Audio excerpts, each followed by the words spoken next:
मानव है मेरे राम, मानव है मेरे राम। वनवास तय हो गया है राम का, और उसी के साथ एक बड़ा यक्ष प्रश्न राम के सामने उत्पन्न हो गया है कि अयोध्या को कैसे सुरक्षित किया जाए। हाँ, राम के वन गमन की खबर जैसे ही वायरल हुई, अयोध्या का जनसमूह सड़कों पर आ गया। राम, सीता और लक्ष्मण को लेकर जब कौशल के मंत्री सुमंत राजमहल के बाहर आए तो सैनिकों सहित जनता विरोध में खड़ी। राम तो राम है। राम ने जन विद्रोह की गंध को पहचान लिया, सूंघ लिया, और राम को अनुभव हुआ कि दशरथ और कैकेयी के जीवन को भी खतरा पैदा हो गया। जब विरोध हो राज्य में और विरोध में जनता के साथ सैनिक भी हो, तो उससे बड़ा महाविद्रोह कैसे और किसे कहा जाए। कारण भी स्पष्ट, कारण स्पष्ट था, और सेना जनता के साथ इसलिए थी, राम जानते हैं इस बात को। आत्मविश्वास, मैंने कहा था ना आपसे, आत्मविश्वास वही है जहां व्यक्ति अपनी वीकनेस को भी जानता हो, अपनी पावर को भी जानता हो। राम यहां दोनों का प्रयोग करेंगे, आप देखिए। राम कमजोरी जानते हैं अपने राज्य की, कि अपने पूर्वजों की भांति दशरथ उतने लोकप्रिय राजा नहीं, और जनता न जाने कब से प्रतीक्षा कर रही है कि राम राजा बनेंगे। लंबे समय से यह प्रतीक्षा चल रही है, और ऐसे राम का वनवास हो गया है, राम राज्य छोड़कर के जा रहे हैं, और वो भी क्यों जा रहे हैं? कैकेयी के कहने पर जा रहे हैं, और कैकेयी से भी जनता प्रसन्न नहीं। कैकेयी के प्रति जो असंतोष था वो मंथरा के कारण, क्योंकि मंथरा भी कैसे आई थी कैकेयी के साथ में, और मंथरा चूंकि कैकेयी की प्रिय थी और कैकेयी दशरथ की प्रिय थी, इसलिए मंथरा ने एक बड़ा आर्थिक साम्राज्य बना लिया है अयोध्या में, जिसकी मालकिन केवल और केवल मंथरा है। क्योंकि केकय से लगा हुआ गांधार, और ये वो व्यापारिक मार्ग का क्षेत्र है जहां से देश विदेश का व्यापार संचालित होता है। मंथरा उसको रिप्रेजेंट कर रही है अयोध्या में, कौशल राज्य में, और जो व्यापारिक हित होते हैं वो जनता के हितों से हमेशा संघर्ष करते हैं। इसलिए जनता, पब्लिक कैकेयी को भी अच्छा नहीं मानती है, और उसका कारण मंथरा है। और मंथरा और कैकेयी के कहने पर राम का वनवास हो रहा है, ये मंजूर नहीं है कौशलपुर के वासियों को। राम जानते हैं ये बात, और ये भी जानते हैं कि ये जो विरोध है ये क्रांति का रूप ले सकता है। इसलिए राम अपनी दूसरी शक्ति का परिचय देते हैं, पावर ऑफ लीडरशिप। राम जिम्मेदारी लेते हैं, कहते हैं जनता को संबोधित करते कि पहले मेरी बात सुनो। राम कहते हैं, राम की जो संवाद शक्ति है, पावर ऑफ कम्युनिकेशन है, वो बड़ी अद्भुत है। वाक्शूर भी है राम। इसलिए राम दोनों गुणों का एक साथ प्रयोग करते हैं और राम कंटेंट की बात करते हैं जनता से। और पहली बात कहते हैं कि देखो, मैं जो वन के लिए जा रहा हूं, राजा दशरथ ने मुझे वनवास की आज्ञा नहीं दी। ये सत्य भी है, क्योंकि अचेत अवस्था में पड़े दशरथ तो वैसे भी मौन थे और दशरथ की ओर से जो संवाद किया था वो कैकेयी ने किया। राम ने दूसरी बात कही कि मैं पिता की इच्छा को ध्यान में रखकर अपनी इच्छा से वन को जा रहा हूं, अपनी इच्छा से वन को जा रहा हूं। और राम ने जनता से पूछा कि आप तो मुझे प्यार करते हो, आदर भी देते हो, तो क्या मेरी इच्छा में अपना समर्थन नहीं दोगे? क्या मेरी इच्छा का सम्मान नहीं करोगे? पिता से तो मैं अनुमति ले आया हूं।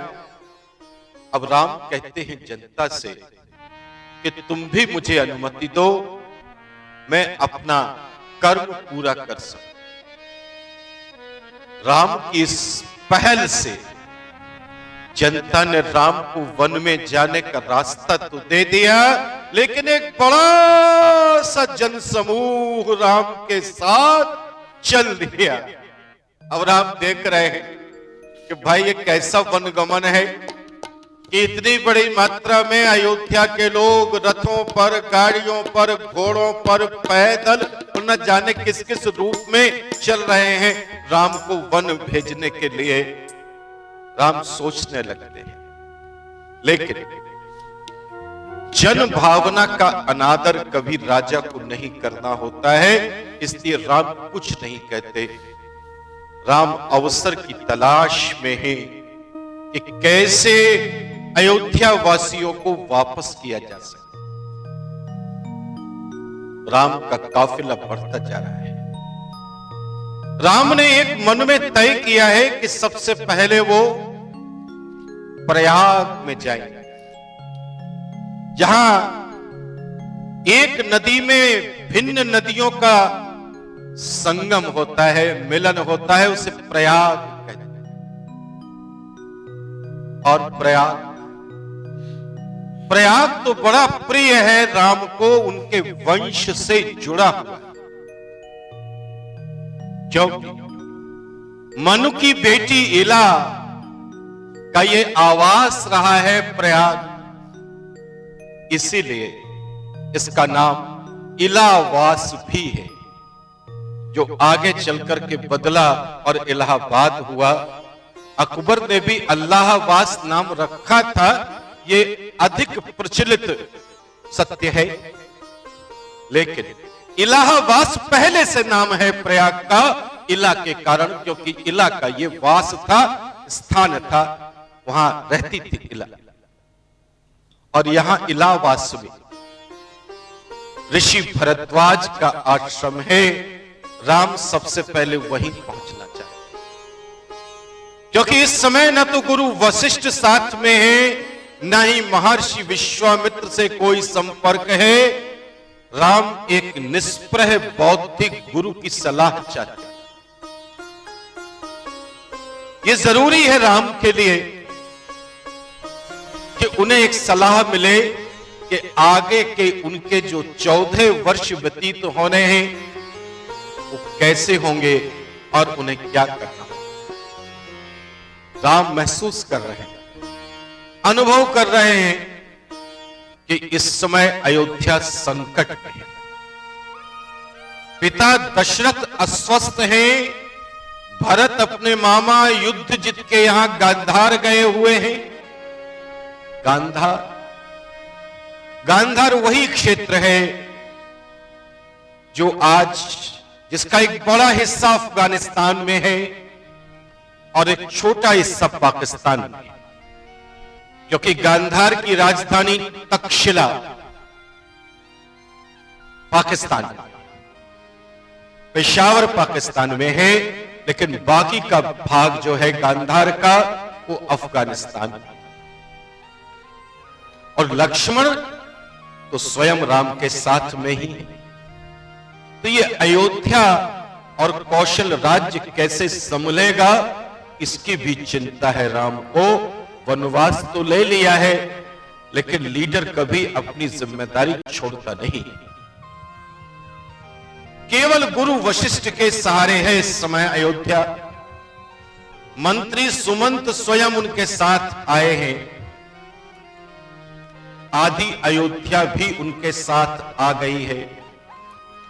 ऐसे में बहुत आवश्यक है कि अयोध्या में शांति स्थापित हो और शासन व्यवस्था सुचारू हो सके।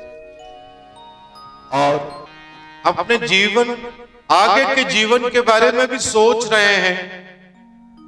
सीता का भी साथ है। अभी राम सीता को जानते ही कितना है। ये तो प्रेम की कलियां चटकने का समय था कि अचानक पतझड़ आ गई है। इसलिए राम को ऋषि भारद्वाज की प्रेरणा की आवश्यकता है। राम ने प्रत्यन्नमति से निर्णय लिया है कि वनवास यात्रा का प्रारंभ वो प्रारंभ करेंगे प्रयाग से। तो जा रहे हैं प्रयाग की। अयोध्या से चले हैं। आदि अयोध्या साथ चल रही है। तमसा नदी का तट आ गया। रात्रि विश्राम को राम और अयोध्या वासी यहीं पर टिक। थकान के कारण अयोध्या वासी तो न जाने कब नींद के आगोश में आ गए, वो खुद भी नहीं जान पाए। लेकिन राम की आंखों में नींद कहां है। मध्य रात्रि है। तमसा नदी का जल है, कल कल बह रहा है। जैसे तमसा का जल बह रहा है, वैसे ही राम की चेतना भी उनके अंदर प्रवाहित है। राम के संकेत, राम संकेत देते हैं यहीं पर। लक्ष्मण को देते हैं, सीता को देते हैं और सुमंत को देते हैं।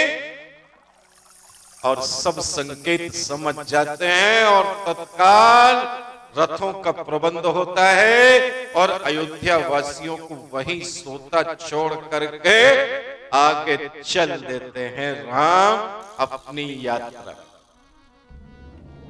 राम वनवासी हुए हैं मेरे राम, याद रखिए। राम वनवासी हुए हैं, सन्यासी नहीं हुए। इसलिए अपने वनवास और अयोध्या की रक्षा की जिम्मेदारी का अनुभव भी कर रहे हैं। राम चल दिए हैं रात्रि में ही तमसा नदी के तट से। और प्रयाग से 22 मील पहले गंगा के तट पर पहुंचते हैं श्रृंगवेरपुर। ये श्रृंगवेरपुर, ये क्षेत्र निषाद राज गुह के अधिकार में आता है। वर्तमान समय में, आज के समय में इसे सिंगरौर भी कहते हैं और श्रृंगवेरपुर के नाम से भी इसकी ख्याति। राम यहां जब पहुंचे हैं तो अयोध्या वासियों को मार्ग में ही छोड़ आने पर विचार करते। उनको राम को कुछ लग रहा है कि उनसे कुछ गलत तो नहीं हुआ, उन्होंने धोखा दिया। लेकिन उत्कृष्टता तभी आती है जब व्यक्ति सामान्य मानव जीवन की शैली से अलग स्वयं पर केंद्रित होता है, सेल्फ फोकस्ड होता है। हाँ, जहां व्यक्ति सेल्फ फोकस्ड होता है वहां पर उसके अंदर थोड़ी क्रूरता भी आती है। और कौटिल्य ने तो कहा है कौटिल्य वही विष्णुगुप्त चाणक्य, उसे कहा है कि सफलता का मोती क्रूरता की सीपी में रहता है। सफलता का मोती कहां रहता है? क्रूरता की सीपी में रहता है। The shell of the cruelty there is a pearl of success. ये क्रूरता ही थी, लेकिन आवश्यक थी। कठिन था अयोध्या वासियों को समझा करके लौटना, वो तो चलते ही जाते राम के साथ। तो ऐसे राम जस्टिफाई करते हैं अपने डिसीजन, अपने निर्णय। और श्रृंगवेरपुर में निषाद राज गुह से राम लक्ष्मण की मित्रता, बड़े प्रेम से मिले हैं एक दूसरे से। और अब यहां राम तैयार कर रहे हैं अपने को आगे की यात्रा के लिए। अभी तूने प्रयाग पहुंचना है। राम के बाल बड़े सुंदर हैं, बड़े लंबे और घने। कालिदास ने रघुवंशम में इन्हें काक पक्ष कहा है। घुंघराले बाल, बड़े प्यारे बाल हैं और लंबे भी हैं। लेकिन ऐसे बालों के साथ वन की यात्रा करना बहुत कठिन है, ये राम समझ गए। महल में तो रहना नहीं, इसलिए राम गुहराज से कह करके बरगद का दूध मांगते हैं और अपने बालों का एक जूड़ा बना लेते हैं, जूड़ा बांध लेते हैं। लक्ष्मण भी ऐसा करते हैं। आगे की वन यात्रा में यही केश सज्जा हमें दिखती है राम की, जूड़ा बांधे हुए राम और लक्ष्मण। याद करो जरा, और किसको जूड़ा बांधे पुरुष को देखा है तुमने? बुद्ध की मूर्ति देखी है? बुद्ध को तो नहीं देखा, न तुमने न मैंने। मूर्तियां तो देखी हैं, चित्र तो देखे हैं। बुद्ध भी तो जूड़ा बांधे हैं बालों का अपने सर पर। जो गांधार मूर्ति कला है और मथुरा मूर्ति कला है, दोनों में बुद्ध जूड़ा बांधे हुए हैं। ऐसी ही मूर्तियां तो हो सकता है तुम्हारे घर में भी हो या तुमने कहीं भी देखी। ऐसे ही जूड़ा बांध लिया राम और लक्ष्मण ने। वलकल तो पहले ही दे दिए थे कैकेयी ने, अब पूरे कॉस्ट्यूम में आ गए वनवासी। अयोध्या वासी तो पहले ही पीछे छूट गए हैं। और श्रृंगवेरपुर से पार करनी है राम को गंगा और पहुंचना है कुरई।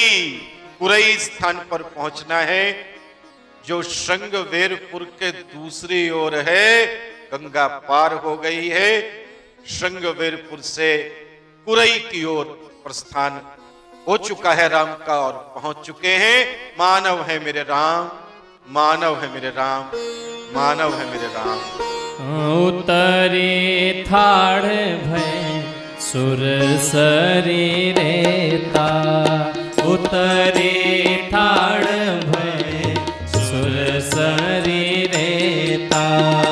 सिय राम गुह लखन समेता, सिय राम गुह लखन समेता। अस तीरथ पति देखी अस तीरथ पति देखे सुहावा। सुख सागर रघुबर सुख पावा, सुख सागर रघुबर सुख पावा। जय सिया राम, जय जय सिया राम, जय सिया राम, जय जय सिया राम, जय सिया राम, जय जय सिया राम, जय सिया राम, जय जय सिया राम। मानव है मेरे राम, मानव है मेरे राम। मानव है मेरे राम। कुरैश से आगे प्रस्थान करते हुए राम पहुंचते हैं प्रयाग, स्नान करते हैं प्रयाग में और ऋषि भरद्वाज के आश्रम में आते हैं। ऋषि भरद्वाज राम का बड़ा स्वागत करते हैं, सत्कार करते हैं और वनवासियों के योग्य कंद मूल फल इत्यादि उनको भेंट करते हैं और बड़े प्रसन्न हैं भरद्वाज ऋषि और चाहते हैं कि राम वहीं ठहर जाएं और वहीं से उनका वनवास पूरा हो जाए, 14 वर्ष वहीं रहे, ये चाहते हैं भरद्वाज ऋषि। राम के व्यक्तित्व में उत्कृष्टता व्याप्त है। राम अपनी जिम्मेदारी पहचानते हैं और कंफर्ट जोन को कभी महत्व नहीं देते। इसलिए नहीं देते हैं क्योंकि वो जानते हैं कि ये जो कंफर्ट जोन होता है वो अचीवरनेस की बाधा है। राम को बड़ी सुविधाएं मिल जाएंगी इस आश्रम में, भरद्वाज ऋषि के आश्रम में, लेकिन राम ये भी जानते हैं कि प्रयाग से अयोध्या बहुत समीप है। राम जानते हैं कि प्रयाग में रहने से अयोध्या त्यागने पर भी अयोध्या दूर नहीं होगी, अयोध्या राम को नहीं भूल पाएगी और राम अयोध्या को नहीं भुला पाएंगे। ये सत्यनिष्ठा नहीं होगी, दैट्स नॉट इंटीग्रिटी। इसलिए राम को तो अयोध्या से भौतिक दूरी बनानी है, भले ही भावनात्मक दूरी न बन सके, लेकिन फिजिकल डिस्टेंस तो जरूरी है। ऐसे चल रहे हैं राम। अब यहां पर राम की यात्रा पथ भी तय हो रहा है और राम के मन में यह भी आ रहा है कि आगे उन्हें कहां और कैसे बढ़ना है।